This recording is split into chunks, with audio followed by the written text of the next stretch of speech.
welcome back to my channel. I'm Hanifa Malik. I'm so excited to have you guys with me today for today's video. As you can see by the title, I'm gonna be doing a few things that I wish I knew before I went to UCT. Obviously there's like a lot of things, like quite a lot, like alarming amounts of things that I wish I knew before I went there. So what I'm gonna do is I'm gonna split it into a part 1 and a part 2.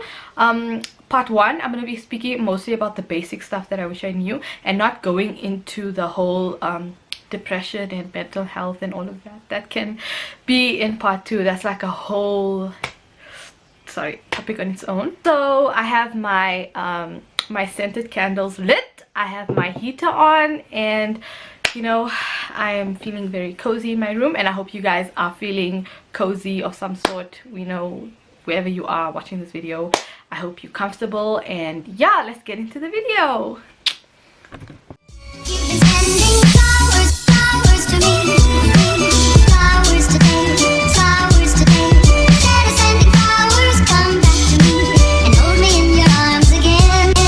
Okay, so I have my phone over here.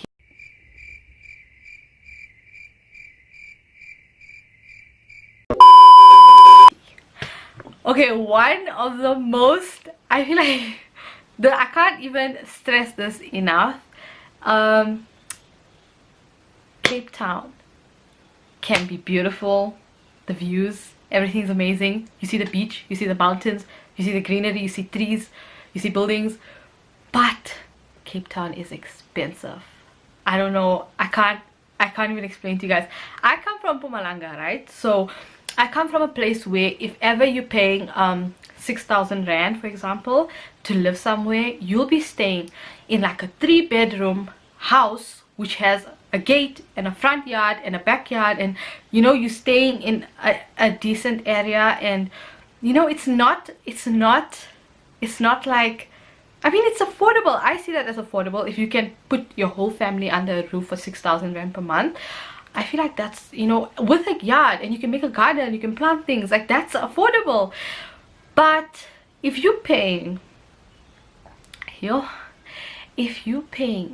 6,000 rand to stay in a room, in just one room that's like that small, and you have a bed, and you don't even have your own basin or like sink in your room or like toilet, you living in that room, and you're still sharing your bathroom, you're still sharing the shower, yeah, that's just overpriced. I'm gonna start, that's just overpriced.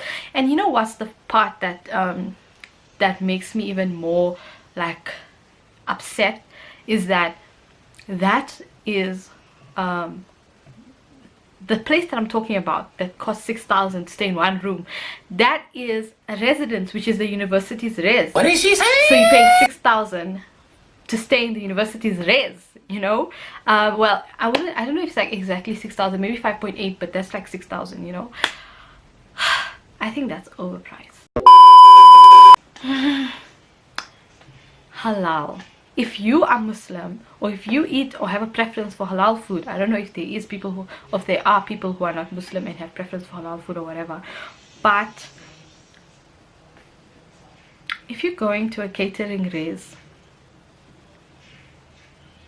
just don't go to the catering res. Like, if you are eating halal food and you decide, hey, UCT serves halal at their catering res, let me go there, which is what I thought. I was like, you know, I was which is a really dumb thing to do, don't do this, right? When I was in matric and I was picking a university, I was like, you know what, Hanifa, most of them did accept me, so I was like, okay, now which one do I pick, you know? Then I was like, wow, when I went to do some research, I was like, UP doesn't serve halal food, Wits also doesn't cater for halal, and then I was like, you know what, UCT caters for halal. What am like, let me go there, that's gonna be so nice, you know. I felt good. I was like, wow, you know, my problems are solved. I don't have to come home from school and cook. And then I went there, and honestly, don't do that. Please listen to me, if you want to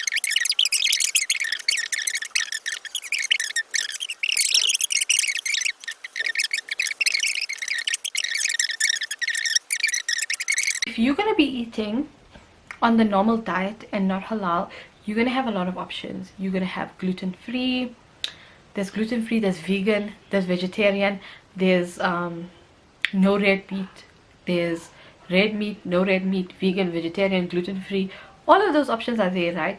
But then you come as a Muslim, if they decide, listen, I'm giving you beef for dinner, there's no chicken, there's just beef, you are going to be hungry that day, you are going to starve. I starved. It was bad. I starved. If they decide, listen, tonight's beef, you're eating beef. If they decide that like today we're just gonna give you borovos, wors roll or whatever, and I don't eat that, there's no other option. There's literally, you're gonna be hungry that day. That was not cool. That was not okay. And the second thing is, you know how much you pay? You pay about I remember I paid the price was about 25,000 just for the food for the year, right? Which is okay. It's reasonable if you're gonna give me food. But if you're not going to give me food, don't charge me for food that you're not going to give me. For example, for a Muslim, breakfast is not halal, lunch on a weekday is not halal. There's no halal for breakfast and for lunch. So the only time you can get a halal during a weekday is for dinner. On the weekend, you can get halal for lunch and dinner, but not breakfast. Breakfast is a no-no. So listen here, you're going to a catering res, you're going to be eating yogurt and muesli, or you're going to be eating cereal with milk the whole time. The whole time, that's what you're going to be. There's no nice sandwich or like and another option for you. And honestly, that's not cool. Like, I cannot, like, that's not okay. If you're a person who loves eating breakfast, like you love eating eggs, something that has like protein and that can keep you full for a longer period, like during the mornings, that's not gonna work. You're gonna eat yogurt and you're gonna start starving from 9 o'clock, you know. That's literally what it is. So I wish I knew that the halal wasn't as halal as they say it is, you know. That's one thing I wish I knew. And if you're Muslim, please don't go to catering. Simple. So yeah, moving on to the next thing that I wish I knew before going to UCT was the weather. The weather in Cape Town is harsh. It's really harsh. You get sunburnt, so bad. Let me tell you, I looked like a burnt toast when I came home. I remember in Mpumalanga, the sun over here is not as harsh as it is in Cape Town.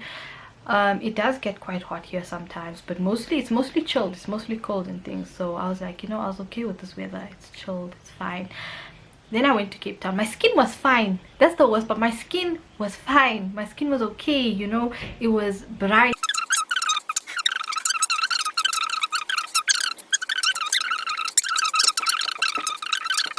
Too much exposure to that sun that you find in Cape Town. Just wear a cap, you know, cover yourself, even your hands. I would like cover your hands, cover your face. Another thing, guys, orientation is actually quite important, but not like, I wouldn't say all the parts of orientation are important, but there's certain parts, like when they're giving you a tour around campus, especially if you haven't been to UCT before. Some people do go for open days. I personally never been to Cape Town, never attended open day. Go and learn the buildings. You don't want to go on your first day with your little backpack walking around not knowing which building, getting late, missing the lecture. Don't do that, okay? Go for orientation. They're going to give you a tour around campus. Go and look at every single building, learn them, and then, you know, have that figured out. Because honestly, that campus is big, especially upper campus if you're doing EBE, commerce, you know, science, you know, if you're in those faculties. Upper campus is huge, so please go and learn the buildings, attend orientation, and yeah, just be focused when you're attending. Don't like forget the buildings, okay? And you can also use Google Maps, yeah, but then the safer option is to actually attend orientation so you can actually navigate through the buildings. Okay guys, so one of the most important things that I was almost gonna forget to show you guys and tell you guys about is, okay, it's so heavy, but textbooks. Now this is another story, okay? So when I was in Matric, I was using a lot of study guides, right? So I would take the study guide. You have Study and Master, you have Achieve, you have Answer Series, you have all of these study guides, right? And then usually the textbooks for me were useless. You know, the textbooks that we get at school, I never used them, I never opened them, never carried them. It was basically useless. So what I would always do is I'd have like a notebook and my study guide, and then I'd like take down notes from my study guide. I was only learning from my study guide. So now when I went to university, there's no study guides. Don't, and another thing is, do not treat your textbooks as study guides. Those things are not study. Does this, look at the thickness of this, does this say study guide to you?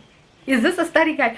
You are gonna be doing most, okay, not most, but like you'd be doing a healthy amount of work from this book, right?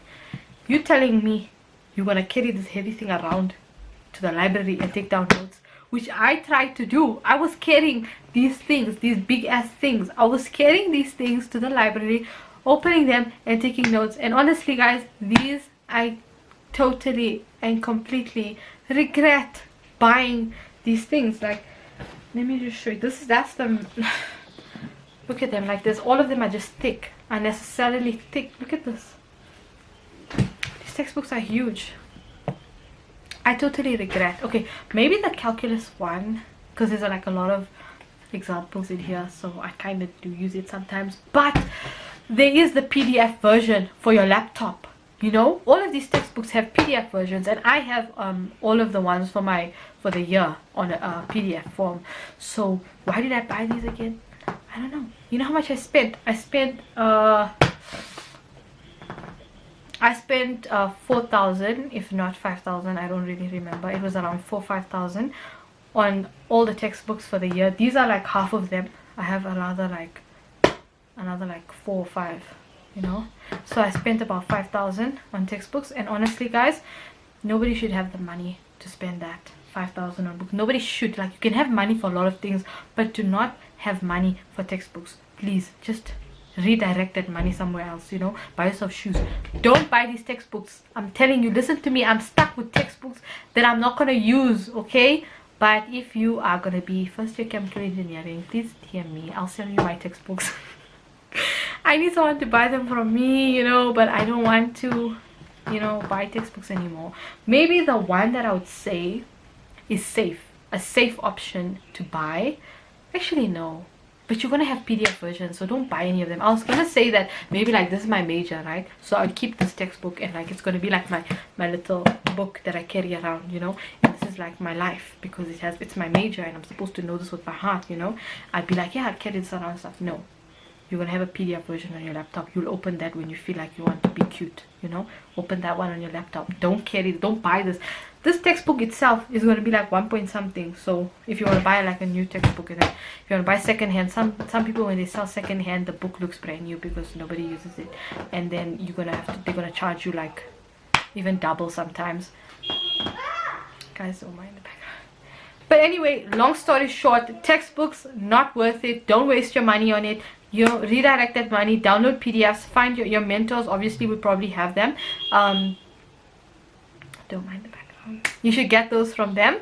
And yeah, don't bother yourself to buy textbooks. Yep. Okay guys, so I think I'm done now with the first part. You guys just stay tuned for the second part, which will be posted not long after this one. I hope you guys enjoyed the video. Please, you know, comment down below if you have anything to say, or if you want to tell me anything or add something on. You guys should let me know. And yeah,